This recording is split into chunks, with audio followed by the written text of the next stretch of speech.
classic. After a successful run interrupted by COVID, Fiddler on the Roof in Yiddish is returning for a 7-week stretch in New York City, back with many of the same cast members reprising their roles. Joining us now, the director of Fiddler on the Roof in Yiddish, the great Joel Grey. Joel, it is so great to see you, my friend. I'm sorry I'm not there to sit beside you, but John and Mike will take good care of you.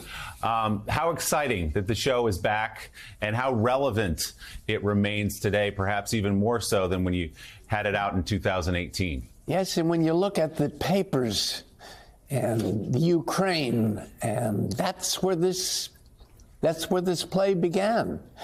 It was written about the Ukraine, and they called it Anatevka, but they were running from the Russians then, terrified, and run out of the country, and run to all the emigres came to New York, and I keep thinking about these young women who left and came to New York in the hopes of freedom and America, and a lot of these young women were in the fire, that Garment Center fire. Triangle, shirtwaist fire. And they showed up after living through those horrible years in the Ukraine and died in a fire.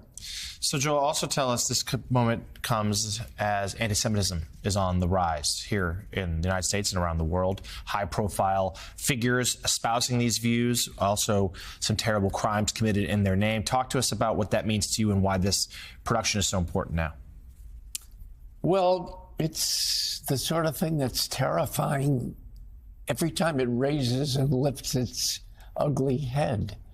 And I can remember it as a kid in Cleveland, Ohio, just walking down the street and being beaten up for being a Jewish kid. And they're still beating up Jewish kids. You know, Joel, we were talking off camera a bit about the roots of Fiddler on the Roof, and it's a universal story, and it's an evergreen of a story. It will last forever. And you mentioned that basically the showing of Fiddler on the Roof, the portrayal of Fiddler on the Roof in Japan held audiences captive because it's about family. Right. They thought it was about them. And it was in Yiddish.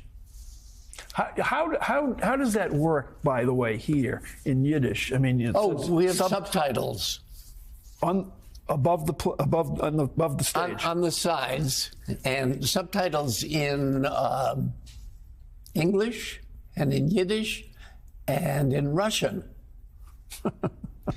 And talk to us about the challenges of bringing it back. Obviously, it had to go on. The production was suspended as COVID arrives. Were there moments where you were fearful you wouldn't be able to have that night tonight? Yeah. Well, there's always that fear in the theater that something's going to happen, that you can't go on, but we're just going on, and we assembled almost the entire cast that was in it 2 years ago. They all wanted to be in it again, and they're young people and non-Yiddish speaking actors who learned it. Wow. Not easy. I don't speak it myself. No, neither does Mike. It's incredibly impressive. You know, Joel, it's important to say, yes, of course, there are all these important themes and all this subtext around the show. But when we come into this segment and the cast is stomping their feet singing tradition, it's just fun, too. It's as fun a show as it's ever been. Yeah, it is. And the director's hat. This is my director's hat. Looks good. You know, big time. I put it on, and I say, you stand over there, and you say this, and you do that. And they obey. And they listen to me. Well, we are too. Of course they do. Of course they do, Joel. We got to get you one of those big megaphones, too, to really round out the look. Fiddler on the Roof in Yiddish returns tonight for a 7-week run at New World Stages, and it runs through January the 1st. The great Joel Grey, congratulations. Welcome back to the show, and it's so good to see you, my friend. The old man is back. And he is the director. Thank you, Joel.